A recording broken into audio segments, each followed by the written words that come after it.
L'Organisation mondiale de la santé déclare que des temps difficiles attendent la Chine. Pékin fait maintenant volte-face sur sa politique du zéro Covid-19. Les pompes funèbres de Pékin ont du mal à répondre à la demande croissante de crémation. Une vidéo montre de longues files de corbillards dans le pays. Un milliardaire chinois est recherché aux États-Unis. Nous examinons pourquoi l'État de Californie veut son extradition. Bienvenue dans Regard sur la Chine. Avant de commencer, je vous informe que le programme Regard sur la Chine sera diffusé sur la nouvelle chaîne Regard sur la Chine NTD à partir de janvier. Je vous invite à cliquer dès maintenant sur le lien en dessous de cette vidéo pour vous abonner. En effet, suite aux élections américaines de 2021, notre chaîne NTD français s'est vue retirer sa monétisation sur YouTube. En d'autres termes, nous ne bénéficions d'aucun revenu depuis cette période. Pour que nous puissions continuer à vous informer dans de bonnes conditions, vous pouvez nous soutenir en vous abonnant et en partageant le lien de la nouvelle chaîne. Merci pour votre attention et j'espère vous retrouver très vite sur la nouvelle chaîne de Regard sur la Chine. La politique chinoise du zéro Covid-19 est en train de s'inverser. Mais le chaos a pris sa place. À Pékin, le soulagement de la réouverture généralisée s'est rapidement transformé en angoisse. Les habitants restent chez eux, de nombreux magasins sont fermés et les rues restent vides.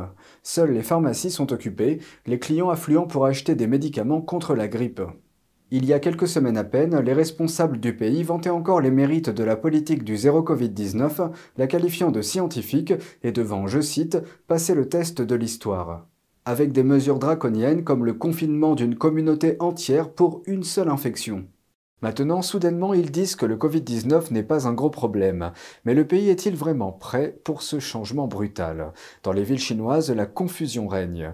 Par exemple, les systèmes informatiques de l'État sont débordés et le personnel des lignes d'information dit ne pas savoir comment la nouvelle politique va fonctionner. La confusion règne également au niveau local car les villes peuvent désormais appliquer leurs propres règles de contrôle du virus. En plus de ces changements, des experts disent que le pays n'est pas encore prêt à rouvrir ses portes. Aujourd'hui, tout le monde en Chine se prépare à ce qu'ils appellent une vague de sortie. Cela fait référence à une recrudescence des cas comme celle qui a touché Hong Kong en mars dernier, quand la Chine a soudainement assoupli les restrictions. L'Organisation mondiale de la santé met en garde contre des temps très difficiles à venir pour la Chine. Ce pays de 1,4 milliard d'habitants est en train de démanteler sa politique du zéro Covid-19. Voici la suite. L'Organisme mondial de la santé a déclaré mardi que la population chinoise n'a pas d'immunité collective et que les taux de vaccination des personnes âgées sont faibles, ce qui pourrait entraîner un prix élevé à payer pour le revirement rapide du pays en matière de contrôle du virus, selon eux. L'OMS avait déjà critiqué la politique du zéro Covid de la Chine, la jugeant intenable.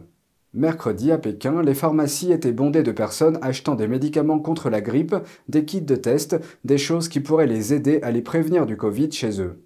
Et une plateforme de santé en ligne a commencé à vendre le médicament Paxlovid de Pfizer pour la première fois en Chine continentale.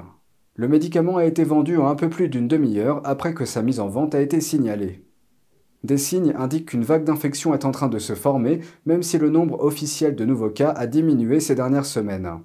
La Commission nationale de la santé de Chine a déclaré mercredi qu'elle cesserait de comptabiliser les cas de virus asymptomatiques dans son décompte national, expliquant que depuis que les autorités ont réduit les tests, il est désormais difficile d'obtenir des données précises de la situation sur le terrain. Mercredi, la clinique de Pékin a connu une journée chargée.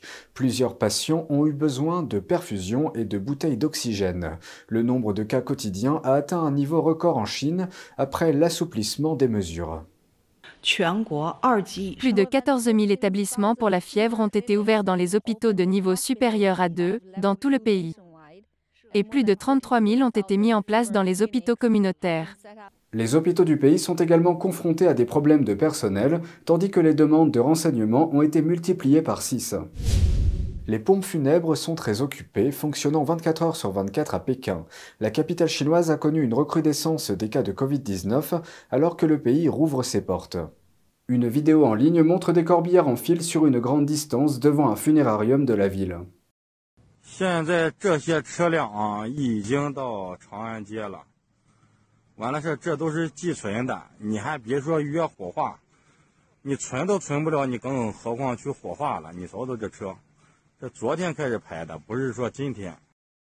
Le personnel du funérarium a déclaré mercredi à Radio Free Asia qu'il fonctionnait avec plusieurs jours de retard. Ils ont dit qu'ils étaient très occupés avec, je cite, beaucoup de crémations chaque jour. Now, the amount of cremation has exploded. You need to wait several days. The appointment could be any date. L'employé a déclaré à NTD mercredi qu'ils ont actuellement trop de clients et que les clients sont déjà assez chanceux s'ils parviennent à réserver une crémation. Des services de funérailles ne sont donc plus assurés.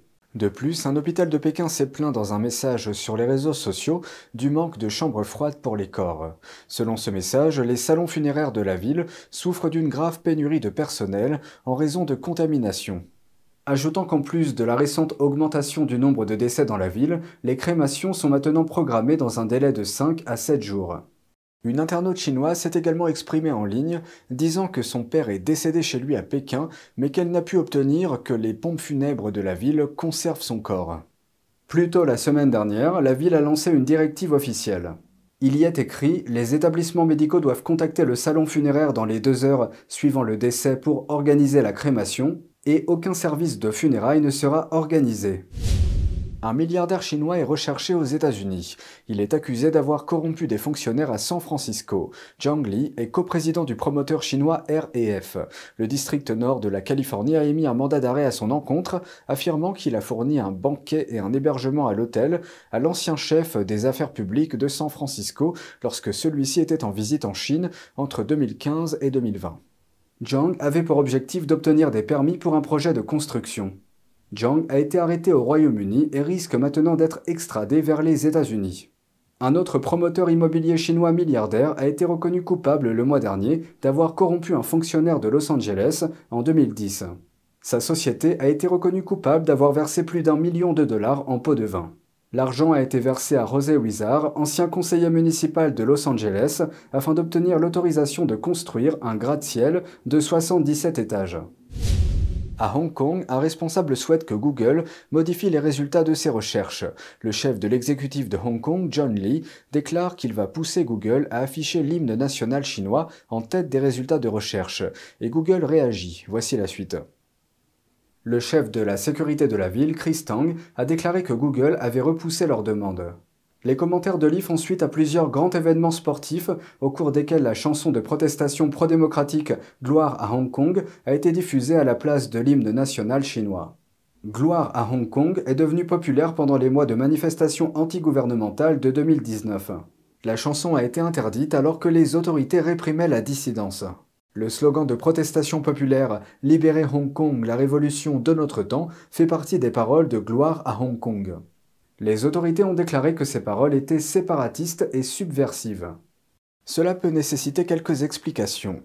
En raison de la politique chinoise « un pays, deux systèmes », Hong Kong est considéré comme distinct de la Chine continentale, y compris dans les événements sportifs internationaux.